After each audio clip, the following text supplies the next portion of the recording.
Karena orang ateis mengatakan kepada orang yang beragama begini, you itu dibodohin sama agama. You disuruh taat ini, suruh kasih persembahan ini, nggak boleh ngelakuin ini, nanti bisa dihukum dan sebagainya. Padahal Tuhanmu itu ada di surga, itu sedang ongkang-ongkang kaki dan bersantai. Sedangkan engkau harus mengikuti semua aturan ritual agama, belum lagi semua penderitaan yang kamu alami, pandemi yang seperti ini, COVID-19 yang seperti ini. Di mana Tuhanmu bagi orang ateis?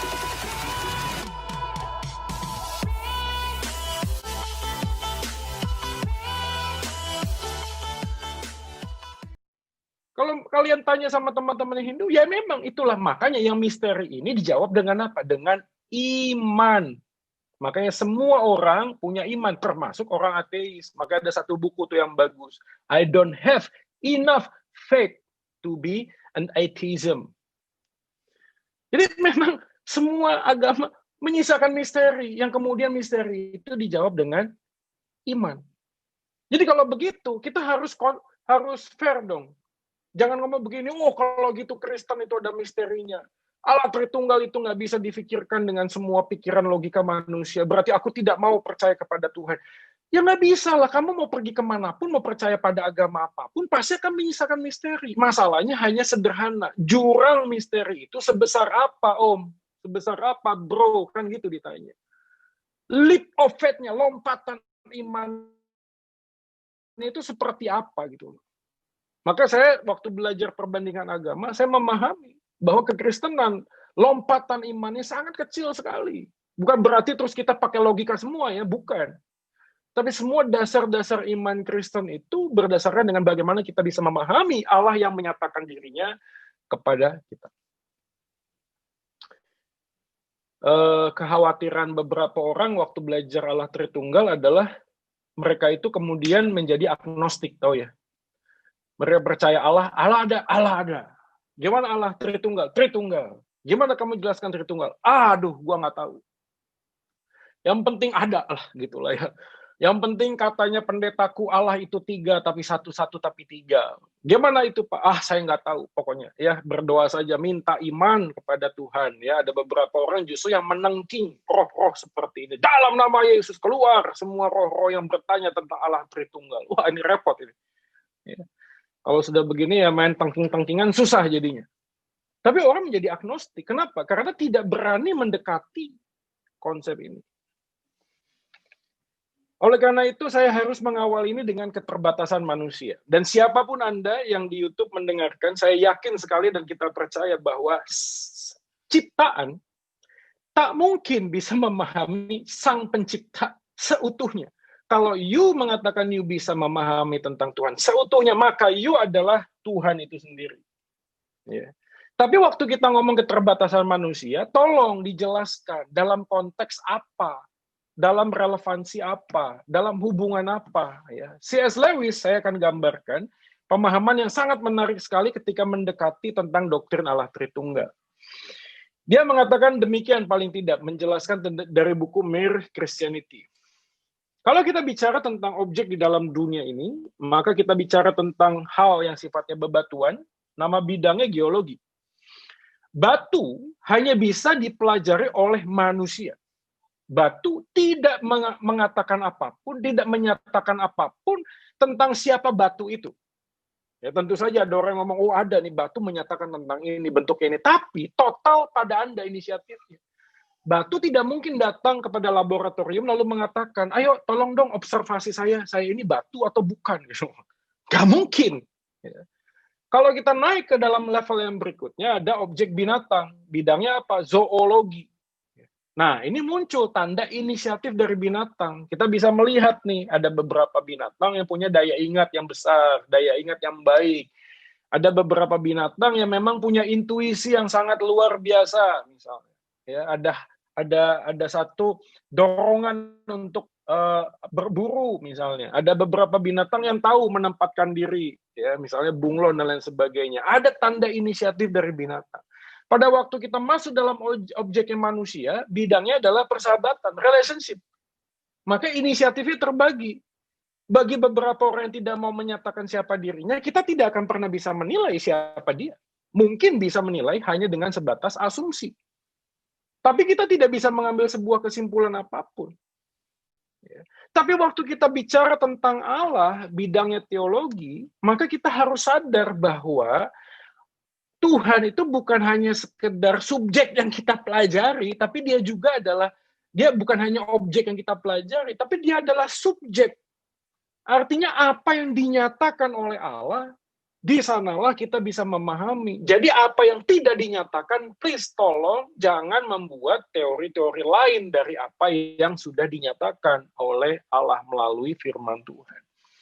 Jadi dalam pemahaman inilah, karena inisiatifnya total pada Allah, kita menyadari salah satunya, kenapa manusia tak mampu memahami Allah selama Allah tidak memperkenalkan dirinya kepada manusia. Salah satu batasannya adalah dosa. Ya. Maka manusia tidak mungkin mengenal Allah, kecuali Allah itu menyatakan dirinya. Maka dia sebagai iman Kristen, di dalam iman Kristen, kita percaya kita bisa mengenal Allah ketika Allah itu berinkarnasi, mengambil daging, menambahkan tubuh jasmani kepada keilahiannya sebagai pribadi Allah itu. Menyatakan diri menjadi manusia. Di sanalah kita bisa melihat dengan jelas. Ya. Sekaligus kehadiran Yesus ini yang adalah Tuhan dan manusia 100% menjawab kegelisahan dari teman-teman kita yang mengambil pilihan menjadi ateis. Loh kok apa hubungannya, Pak? Karena orang ateis mengatakan kepada orang yang beragama begini, you itu dibodohin sama agama. You disuruh taat ini, suruh kasih persembahan ini, nggak boleh ngelakuin ini, nanti bisa dihukum dan sebagainya. Padahal Tuhanmu itu ada di surga, itu sedang ongkang-ongkang kaki dan bersantai. Sedangkan engkau harus mengikuti semua aturan ritual agama, belum lagi semua penderitaan yang kamu alami, pandemi yang seperti ini, COVID-19 yang seperti ini, di mana Tuhanmu bagi orang ateis? Tapi orang Kristen bisa berdiri dan mengatakan, no, kita punya Tuhan yang bukan hanya di surga. Tapi dia turun ke dalam dunia ini, dan Alkitab mencatat dia menjadi imam besar agung yang turut merasakan penderitaan yang engkau alami. Ya. Betapa menariknya ketika kita membaca kisah Lazarus, kan? Maria dan Marta menangis dan mengatakan kepada Yesus, kalau engkau tidak terlambat, saudaraku tidak akan mati. Dan pada waktu dia merespon Maria, berbeda dengan dia merespon Marta. Ketika dia merespon Marta, Yesus berkata, akulah kebangkitan dan hidup, barang siapa yang percaya kepadaku tidak akan mati. Tapi pada waktu merespon kepada Maria, apa yang Yesus lakukan? Nothing except crying with Maria. Menangis bersama dengan Maria. Wow. Artinya apa? Kita tahu kita punya Tuhan yang turut merasakan penderitaan yang Anda alami. Oleh karena itu, Allah yang menyatakan dirinya memberikan kepada kita informasi, bahkan gambaran yang jelas. Tapi, gambaran yang jelas itu pun terbatas dengan bagaimana Allah ingin menyatakan dirinya. Loh, kok begitu, Pak? Karena ada yang tanya nih, umur 12 sampai 30 di mana Yesus gitu ya. Kita ini menjawab gini, kalau semuanya harus ditulis ya, maaf ya, Alkitab kita ini nggak bisa dibawa ke gereja, maaf, 66 kitab aja lu nggak baca kok, apalagi mau ditambah semua dengan detail. Jadi maksudnya apa sih, Pak Joy? Jawabannya adalah kita percaya bahwa 66 Alkitab, kitab suci, kitab di dalam Alkitab, bagi Tuhan sudah lebih dari cukup untuk kita bisa mengenal dia dan mengasihi dia. More than enough, sudah cukup. Maaf Pak Joy. The Bible. Ya. 15 menit lagi ya Pak. Oke. Saya cepat ya. Terima kasih diingatkan. Nah ini C.S. Lewis mengatakan dengan dimensi keterbatasan ini. Apa itu? Kalau kita bicara tentang binatang, maka dia mengatakan seperti analogi satu dimensi, garis linear saja. Dimensi binatang mewakili satu garis. Saya bukan ngomong gini ya, nanti dimensi binatang, jadi kalau ada 4 garis, jadi dimensi manusia. Bukan ya. Tapi ini dimensi kehidupan. Ya. Artinya dalam satu dimensi tertentu, hanya garis. Garis sangat sulit memahami 2 dimensi manusia. Padahal dalam 2 dimensi manusia, kita lihat ada kotak. Kotak itu diwakili dengan apa? Dengan 4 garis. Tapi yang satu garis melihat dua dimensi akan sangat sulit. Tapi yang dua dimensi bisa melihat kepada yang satu dimensi. Why? Karena di dalam dua dimensi terdiri dari satu garis kamu. Ya, saya harap ini bisa paham ya. Kalau nggak nanti di akhir bisa tanya lagi. Demikian pula pada waktu kita ngomong dua dimensi manusia. Kotak tadi, ketika masuk ke dalam 6 buah kotak, jadilah kubus, cube. Manusia yang hidup dalam dimensi 2, itu hanya bisa melihat kotak. Dia tidak bisa melihat dimensi 3, bahwa ada kotak-kotak lainnya di atas, di bawah, dan lain sebagainya. Keterbatasan manusia ada di sini. Sehingga pada waktu kita melihat dimensi ini, kita hanya bisa melihat dimensi manusia yang adalah dimensi 2, melihat kepada dimensi 3. Yaitu Allah itu sendiri. Tapi pertanyaannya, apakah kita berarti tidak bisa memahami Allah? No, karena di dalam bagian cube tadi, kubus tadi, ada satu kotak yang ada di dalam kita gitu. Ini analogi ya, teman-teman, nanti jangan dibahas, oh, nggak bisa Pak Jo, ini kan kotaknya kan harus begini Pak Jo. Berarti kalau kita binatang, berarti kita setengah binatang. Nggak begitu maksudnya gitu loh. Maksudnya adalah begini, kalau yang satu dimensi, dia punya pemahaman yang sangat terbatas. Artinya gini, binatang itu nggak pernah mikir, entar jodoh gue siapa ya? Ini tuan gue baik atau enggak ya? Dia nggak bisa. Binatang tuh nggak bisa mikir, kenapa gue binatang? Nggak bisa gitu loh. Binatang itu mau disuruh, ayo tanya siapa dirimu. Nggak mungkin, dia pasti menggonggong gitu loh. Kalau nggak, dia ngigit kita gitu loh. Tapi orang dalam dimensi 2 itu bisa begini. Dia ada di sini, lihat materi ini, tapi otaknya lagi ingat Anita.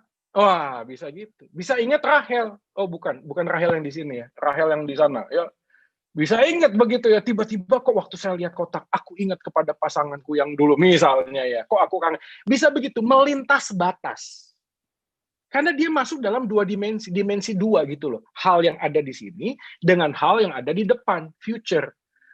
Tapi apa yang ada di depan keterbatas. Dia nggak bisa tahu kekal itu seperti apa kan. Karena kekal itu ada di daerah siapa? Di zonanya kubus. Bisa paham ya?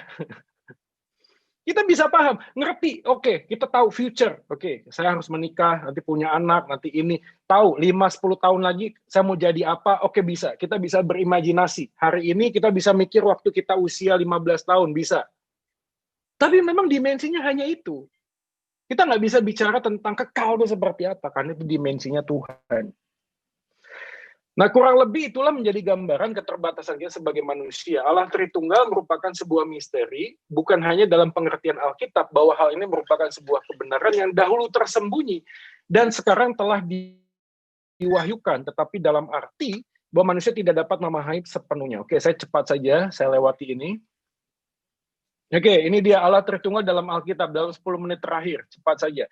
Hal yang penting kita pahami adalah, menurut Herman Bavinck, ini adalah sebuah progressive revelation, pewahyuan yang sifatnya progresif. Benih yang bertumbuh menjadi bunga trinitarian yang mekar di dalam perjanjian baru telah ditanamkan sebelumnya di dalam perjanjian lama. Apa sih maksudnya kalimat ini? Di dalam perjanjian lama itu sifatnya implisit, tidak tertulis. Ini kan banyak orang juga ngomong gini, Allah Tritunggal, ada nggak di Alkitab tulisan Allah Tritunggal? Ya, saya juga akan bertanya balik gitu loh, kamu percaya monoteisme? Iya, oke, kalau gitu ada nggak monoteisme di dalam kitab sucimu? Kan nggak ada kalimat itu gitu loh. Ini sama seperti pertanyaan yang dari dulu sampai sekarang ditanyakan, tapi sebenarnya nggak ada artinya. Pertanyaan gini, kalau Yesus adalah Tuhan, di manakah di dalam Alkitab dikatakan, akulah Tuhan, sembahlah aku gitu. Nanti kita akan coba bahas itu sedikit gitu loh. Tapi ini gambarannya adalah progresif. Artinya di awal orang-orang Yahudi ini adalah orang-orang yang monoteisme murni. Ulangan pasal 6. Ulangan pasal 6. Allah itu Allah yang esa. Jelas. Dan esa di dalam Ibrani dikatakan ehad. Mereka itu sudah punya bayang-bayang. Kenapa ya kalau pakai kata ehad? Karena kata ehad ini bisa dipakai di dalam gambaran yang lain. Misalnya, ketika bangsa Israel itu percaya kepada Yosua, ya misalnya pertanyaan gini, kepada siapakah engkau akan memilih? Aku dan keluargaku akan menyembah kepada Jehovah, kepada Yahweh. Maka serentak bangsa itu berkata, aku pun akan menyembah kepada Yahweh. Kata serentak di sana dipakai kata ehad juga. Satu, artinya apa? Satu suara. Pertanyaannya, waktu satu suara serentak, ada berapa orang yang ngomong? Ribuan. Paham maksudnya ya? Jadi kata satu itu, walaupun dikatakan satu, tapi dia bisa bernuansa jamak. Misalnya contoh yang kekinian lah. Saya punya satu keluarga. Kalau saya ngomong saya punya satu keluarga, tentu saja Anda tidak akan berpikir saya hanya tunggal di sini kan. Nggak mungkin saya punya satu istri, punya 3 anak. Tapi saya ngomong tidak empat keluarga. Saya punya satu keluarga, isinya ada 4. Ya. Misalnya Sheila on Seven mengadakan konser tunggal, maksudnya apa? Nggak ada penontonnya. Kan nggak gitu, konser tunggal itu artinya hanya dia yang menjadi main penyanyinya, main bandnya gitu loh. Jadi tunggal satu dalam konteks bahasa Ibrani udah jelas ada. Nah orang Yahudi memahami tritunggal itu sebenarnya gambarannya itu seperti itu gitu loh. Jadi penyataannya progresif. Nah ini perjanjian lama ini saya nggak akan sampai nanti dicatat aja ya. Ulangan pasal 6 tadi jelaskan. Yesaya 44 ayat 6 sampai 8. Yesaya 45 jelas Allah itu esa, digambarkan satu. Ya. Tapi juga ada pluralitas. Yes, Kejadian pasal 1 ayat 26. Marilah kita. Ada orang ngomong kata Elohim itu Eloa ditambah akhiran im artinya jamak. Elohim tidak harus menunjuk kepada berapa, tapi juga bisa menunjuk kepada kemegahan, majesty. Ya. Tapi ini juga terjebak karena pada waktu kita ngomong kata kita menjelaskan, oh 3, ini adalah matematika numeralitas. Bukan, ini bukan berapanya Allah, tapi siapanya Allah, ini yang penting. Mazmur 110 ayat 1, ya itu menjadi bagian yang juga penting untuk kita pahami, saudara sekalian. Kenapa penting? Karena di dalam Mazmur 110 ayat 1, kalau nanti Anda baca, itu Daud berbicara kepada sesuatu yang namanya Tuan. Daud adalah raja berbicara kepada Tuan, tuannya. Nah, itu dikutip oleh Matius nanti ya. Tapi sekali lagi ini nggak ada waktu ya. Dikutip oleh Matius ketika orang Yahudi bertanya kepada Yesus. Yesus mengutip Mazmur 110 ayat 1. Artinya Daud itu berbicara kepada tuannya. Tuan itu siapa? Itu menjelaskan tentang pribadi Allah yang kedua. Yaitu Yesus itu sendiri. Dinyatakan di dalam kitab Mazmur. Matius 28 ayat 19. Ya. Tahu ya? Ini ayat yang terkenal. Ya, jadi pergilah jadikanlah semua bangsa muridku dan baptislah mereka dalam nama Bapa, Putra, Roh Kudus. Menarik karena di dalam catatan semua bahasa Inggris itu in the name. Ya, in the name bukan in the names loh. Padahal penjelasannya Bapa, Anak, Roh Kudus, lebih dari satu, harusnya jamak. Kalau jamak harusnya in the names. Tapi enggak, di dalam bahasa aslinya itu dijelaskan in the name, satu. Ini adalah pluralitas atau keesaan. Pluralitas tentang Allah ya. Allah Tritunggal dalam Alkitab. Nah ini kita masuk dalam hal terakhir ya. Keesaan Allah dalam perjanjian lama dan baru. Ya ini. Tuhan itu Allah kita. Tuhan itu esa ehad. Tadi saya sudah jelaskan tentang kata ehad ini ya. Penjelasan ini memberikan sebuah pemahaman bahwa Allah itu menyatakan dirinya sebagai yang satu. Yesaya 44 ayat 6, beginilah firman Tuhan Raja dan Penebus Israel, Tuhan semesta alam, akulah yang terdahulu, akulah yang terkemudian, tidak ada Allah selain daripadaku. Jelas. Jadi kalau kita ngomong kepada saudara-saudara kita yang muslim, kita pun sama.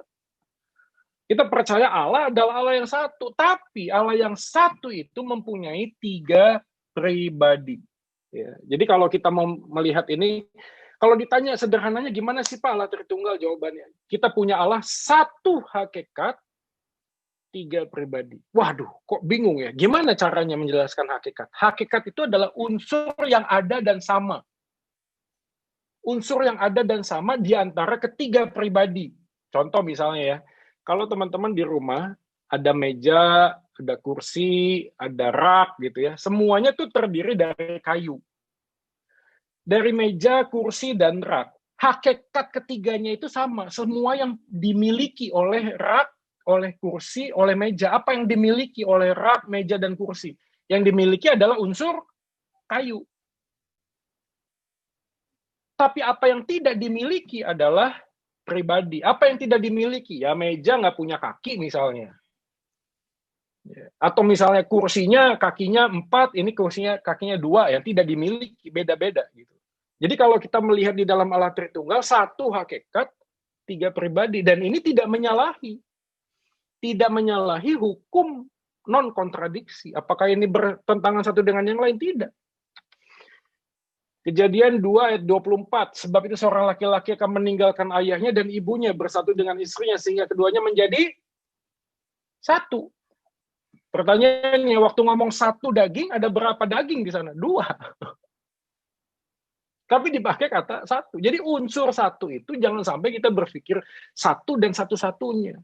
Kalau kita berpikir satu dan satu-satunya, kita akan sangat kesulitan karena salah satu implikasi praktis untuk menjawab tentang sifat Allah, yaitu sifat Allah yang maha kasih. Ini saya langsung loncat ke belakang nih sedikit aplikasinya. Ya, supaya kita bisa menjelaskan kenapa dia 3 pribadi.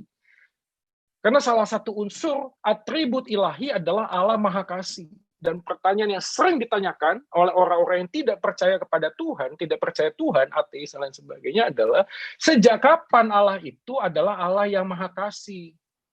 Tentu saja kita bertanya-tanya, maksudnya apa kok bertanya seperti itu? Karena waktu kita ngomong tentang kasih, ini adalah bukan noun, ini verb. Ini bukan kata benda, ini kata kerja. Jadi kalau dia kasih, harus minimal ada 2 unsur, 2 pribadi, 2 objek. Artinya ada orang yang dikasihi, ada orang yang mengasihi. Nah, orang-orang bertanya dong, kalau memang Allah itu maha kasih, maka sejak kapan dia itu maha kasih?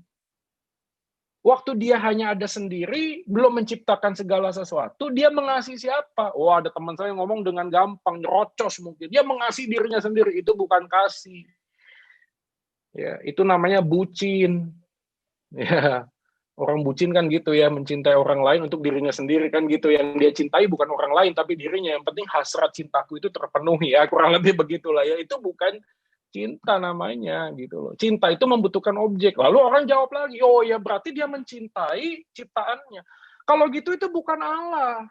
Karena untuk bisa mencintai yang lain, dia membutuhkan pribadi yang lain di luar dirinya. Sedangkan Allah itu harusnya independen. Paham maksudnya ya? Saya harap teman-teman paham ya. Kan dia membutuhkan objek lain. Kalau dia membutuhkan objek lain, berarti dia bukan Allah. Karena Allah atributnya independen. Tanpa orang lain pun dia harusnya bisa mengasihi. Nah, kekristenan memberikan sebuah jawaban. Apa jawabannya? Justru itulah Allah tidak membutuhkan kita untuk bisa mengatakan dirinya kasih. Why? Karena di dalam dirinya dia saling mengasihi Allah Bapa, mengasihi Allah Anak mengasihi Allah Roh Kudus mengasihi Allah Bapa. Loh, kan itu berarti mengasihi dirinya. Bukan. Kenapa? Karena Bapa bukan anak. Anak bukan Roh Kudus bukan Bapa. Ini 3 yang berbeda. Dan ini tidak menyalahi hukum non-kontradiksi. Karena di dalam dirinya mereka saling mengasihi. Jadi teman-teman juga yang memikirkan tentang hal ini perlu juga memikirkan ulang tentang apa yang mereka yakini ya. Kalau Allah itu hanya satu dan satu-satunya, maka tolong berikan kami jawaban bagaimana menjelaskan orang-orang yang tidak percaya kepada Tuhan bahwa Allah itu maha kasih. Jangan ngomong begini ya, kita doakan saja Pak supaya mereka bertobat. Yang nggak begitu juga gitu loh. Pendekatannya kan harus dengan nalar juga dong. Ayo dong kasih argumentasi gitu loh. Keluaran 24 ayat 3. Waktunya masih ada ya? 5 menit ya, Pak? Udah lewat ya? Iya, Pak. Nggak apa-apa. Kita extend 5 menit ya. Iya. Ini baru slide ke-20 dari 100 sekian slide ini soalnya. Jadi ini sekali lagi, ini kan nggak gampang ya. Saya pengennya sih tadinya mau kutip-kutip sedikit, tapi kan nggak mudah ya untuk kita menjelaskan ini kalau kita tidak memberikan semua data-data dan fakta-fakta ini ya. Oke, saya cepat saja ya, 5 menit lagi. Keesaan Allah dalam perjanjian baru, satu dan unik, Yohanes 17 ayat 3. Inilah hidup yang kekal itu, menarik sekali, yaitu bahwa mereka mengenal Engkau satu-satunya Allah yang benar. Ya, satu-satunya Allah yang benar dan mengenal Yesus Kristus yang telah Engkau utus. Penjelasan tentang hal yang satu-satunya ini menjadi menarik buat kita pahami karena sebenarnya pada waktu kita bicara tentang kesatuan Allah, the oneness of God, itu juga dalam konteks kita ini bicara tentang bagaimana satu kata, satu kalimat itu menjelaskan kepada dua pribadi yang lain. Makanya ini jadi pertanyaan, Pak, kenapa sih kalau kita berdoa dalam nama Yesus? Apakah waktu kita ngomong kepada Yesus, Bapa sama Roh Kudus itu bisa bertentangan? No. Karena mereka satu kehendak gitu loh. Ya, tidak mungkin berbeda-beda kehendak, berbeda-beda tujuan, walaupun mereka tiga pribadi yang sama. Yakobus 2 ayat 19, engkau percaya bahwa hanya ada satu Allah saja, itu baik, tetapi setan-setan pun juga percayakan hal itu dan mereka gemetar. Kata satu di sana menunjukkan kepada tidak hanya kepada pribadi, tetapi kepada bagaimana Allah itu yang mempunyai kuasa. Dan setan-setan pun juga percayakan hal itu dan mereka gemetar. Ini adalah pluralitas tentang Allah dalam perjanjian lama. Tadi saya sudah sebutkan kejadian pasal 1:26, kejadian 3:22, kata kita yang dipakai di sana menjelaskan tentang kejamakan. Lalu kemudian the plural of majesty, tadi juga saya sempat kutipkan, ya Al-Quran menjelaskan kata kami, ya di dalam konteks tradisi tertentu menjelaskan tentang keagungan dan kebesaran. Betul sekali, itu tidak salah. Tapi jangan lupa bahwa ini adalah sekaligus petunjuk adanya kemajemukan pribadi dalam diri Allah. Jadi kan ini menarik ya. Teman-teman kalau membaca Alkitab dan kita melihat satu konsep yang kita ingin bedah, jangan hanya terpaku kepada satu bagian tertentu dalam pasal-pasal dan ayat tertentu. Ya, misalnya contoh, ada teman saya mengatakan bahwa Yohanes 14 ayat 6. Akulah jalan kebenaran dan hidup. Tidak ada seorang pun yang datang kepada Bapa tanpa melalui aku. Kalimat jelas, eksklusif sekali, menjelaskan bahwa Yesus satu-satunya jalan menuju kepada Bapa, kepada surga. Lalu ada satu rekan ngomong begini, kamu nggak tahu, yang nulis kalimat itu adalah Yohanes. Anda tahu siapa Yohanes? Yohanes adalah murid Yesus. Ini sama seperti waktu anak ditanya, Bapak yang paling baik itu siapa? Ya anak pasti akan jawab bapaknya lah. Paham maksudnya ya? Ini logikanya. Anak pasti ngomong bapakku yang baik. Walaupun nanti kalau secara objektif bapaknya dibandingkan dengan bapak-bapak yang lain, mungkin bapaknya nggak baik. Tapi karena anak ditanya, dia pasti ngomong bapaknya yang paling baik. Ini sama seperti Yohanes, itu murid Yesus. Yohanes murid Yesus. Kamu tanya, satu-satunya jalan ke surga siapa? Ya dia ngomong gurunya lah. Tapi kalau Anda terjebak dalam Yohanes 14 ayat 6 saja sulit. Kenapa? Karena Lukas di dalam Kisah Para Rasul 4 ayat 12 menjelaskan di bawah kolong langit ini tidak ada satu nama pun diberikan kepada manusia. Di dalamnya manusia diselamatkan selain di dalam diri Yesus. Bagaimana dengan semua surat-surat Paulus di dalam jemaat di Efesus? Karena kasih karunia kamu diselamatkan oleh iman, itu bukan oleh usahamu. Jelas sekali. Jadi semua bagian tentang koherensi ya, satu bagian di dalam bagian yang lain itu menunjukkan kebenaran. Jadi kebenaran itu tidak bisa dilihat hanya sempalan satu ya. Oleh karena itu teman-teman kita ya, ini minta maaf kepada saudara kita yang muslim sebenarnya itu harus memberikan juga penjelasan kepada kami kalau mereka memang bertanya kepada Tunggal. Kenapa harus menjelaskan kepada kami? Mengapa di dalam bagian konteks pengajaranmu ada konsep abrogasi? Apa itu abrogasi? Yaitu di mana ayat yang baru bisa menghilangkan atau mengeliminasi ayat yang lama.